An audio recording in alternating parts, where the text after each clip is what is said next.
साथ संगत जी प्यार से कहना, धन निरंकार जी। आशा करती हूँ सतगुरु माता जी की कृपा से आप सभी अच्छे होंगे। आप सभी का बहुत बहुत स्वागत है। एक नई साखी के साथ फिर से हाजिर हूँ मैं। साथ संगत जी, शास्त्रों में दान का विशेष महत्व बताया गया है।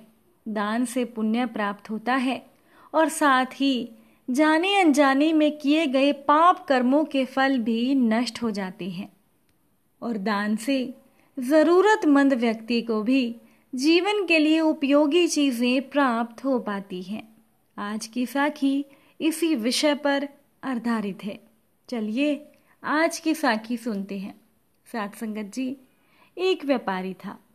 वो व्यापारी जितना अमीर था उतना ही दान पुण्य करने वाला था। वो सदैव यज्ञ पूजा आदि कराता रहता था। एक यज्ञ में उस व्यापारी ने अपना सब कुछ दान कर दिया। अब उसके पास परिवार चलाने लायक भी पैसे नहीं बचे थे। व्यापारी की पत्नी ने सुझाव दिया कि पड़ोस के नगर में एक बड़े सेठ रहते हैं। वो दूसरों के पुण्य खरीदते हैं।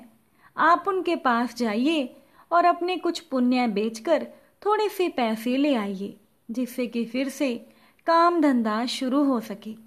साथ संगत जी, पुण्य बेचने की उस व्यापारी के बिल्कुल भी इच्छा नहीं थी, लेकिन अपनी पत्नी के दबाव और अपने बच्चों के चिंता में वो व्यापारी पुण्य बेचने को तैयार हो गया। उसकी पत्नी ने रास्ते में खाने के लिए 4 रोटियां बनाकर उसे दे दी। वो व्यापारी चलता चलता उस नगर के पास पहुंचा जहां पुण्य के खरीदार सेठ रहते थे। अब उस व्यापारी को भूख लगी थी। नगर में प्रवेश करने से पहले व्यापारी ने सोचा कि क्यों ना भोजन कर लिया जाए।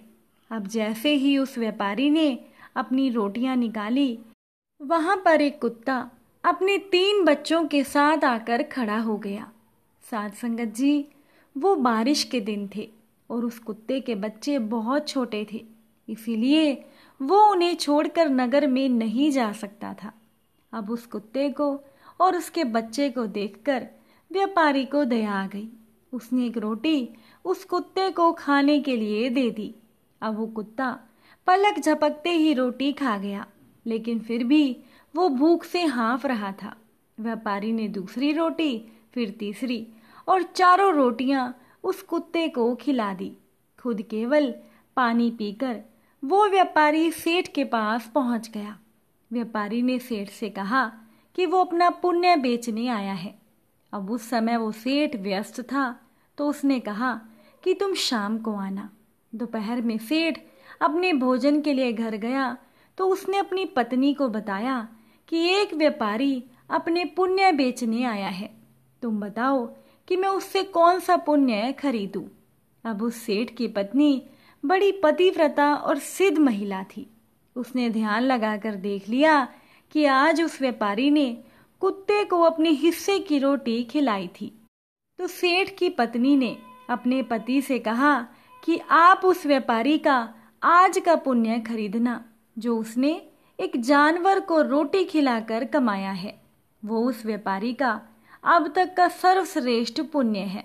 वो व्यापारी शाम को फिर से अपना पुण्य बेचने के लिए सेठ के पास आ गया। तब सेठ ने व्यापारी से कहा कि आज आपने जो यज्ञ किया है, मैं उसका पुण्य लेना चाहता हूँ। ये बात सुनकर व्यापारी हंसने लगा। उसने कहा कि अगर मेरे पास यज्ञ के लिए पैसे होते तो क्या मैं आपके पास पुण्य बेचने आता। तब सेठ ने व्यापारी से कहा कि आज आपने किसी भूखे जानवर को भोजन कराकर उसके और उसके बच्चे के प्राणों की रक्षा की है। बस मुझे वही पुण्य चाहिए। वो व्यापारी वो पुण्य बेचने को तैयार हो गया। सेठ ने कहा कि उस पुण्य के बदले वो व्यापारी को 4 रोटियों के वजन के बराबर हीरे मोती देगा। अब सेठ के आदेश पर 4 रोटियां बनाई गई और उसे तराजू के एक पलड़े में रखा गया। तराजू के दूसरे पलड़े में सेठ ने एक पोटली में भरकर हीरे जवाहरात रख दिए, लेकिन वो हीरे जवाहरात वाला पलड़ा हिला तक नहीं। अब सेठ ने एक दूसरी पोटली मंगवाई। वो दूसरी पोटली रखने के बाद भी वो हीरे जवाहरात वाला पलड़ा बिल्कुल भी नहीं हिला।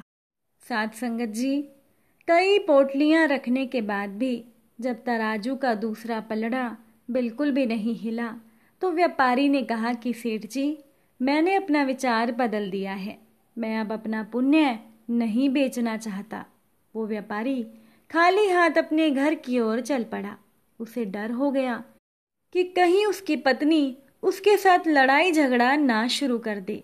तो जहां उस व्यापारी ने उस कुत्ते को रोटियां डाली थी, उस व्यापारी ने वहां से कुछ कंकड़ पत्थर उठाए और साथ में उन्हें रखकर गांठ बांध दी। साथ संगत जी, व्यापारी के घर पहुंचने पर व्यापारी की पत्नी ने पूछा कि पुण्य बेचकर कितने पैसे मिले हैं। तो व्यापारी ने एक थैली दिखाई और कहा कि इसे भोजन के बाद रात को खोलेंगे। इसके बाद वो गांव में कुछ उधार मांगने के लिए चला गया।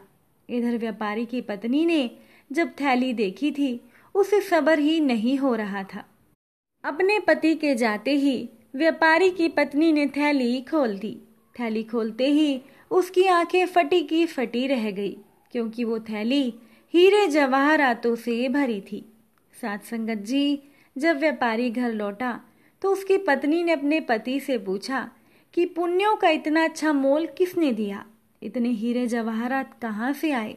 अब व्यापारी को अंदेशा हुआ कि उसकी पत्नी सारा भेद जानकर कहीं ताने तो नहीं मार रही, लेकिन उसकी पत्नी की चेहरे की चमक से ऐसा नहीं लग रहा था। व्यापारी ने पत्नी से कहा कि दिखाओ कहाँ है हीरे जवाहरात। तब व्यापारी की पत्नी ने पोटली व्यापारी के सामने उलट दी। उसमें से बेशकीमती रतन गिरने लगे। ये देखकर व्यापारी हैरान रह गया। फिर उसने अपनी पत्नी को सारी बात बता दी। व्यापारी की पत्नी को बड़ा पछतावा हुआ कि उसने अपने पति को विपत्ति में पुण्य बेचने को विवश किया। साथ संगत जी, दोनों पति पत्नी ने तय किया कि वो पोटली में से कुछ अंश निकालकर व्यापार शुरू करेंगे। व्यापार से प्राप्त धन को बाकी के धन में मिलाकर जन कल्याण में लगा देंगे। साथ संगत जी, ये ईश्वर, ये निरंकार दातार आपकी परीक्षा लेता है, और परीक्षा में ये ईश्वर सबसे ज़्यादा आपके उसी गुण को परखता है जिस पर आपको गर्व हो।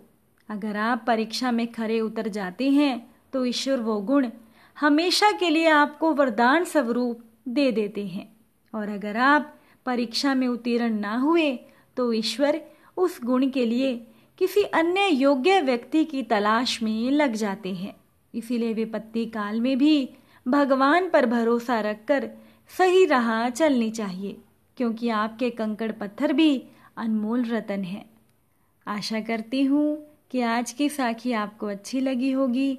अगर अच्छी लगी हो तो वीडियो को लाइक करके अपना प्यार जरूर दीजिएगा।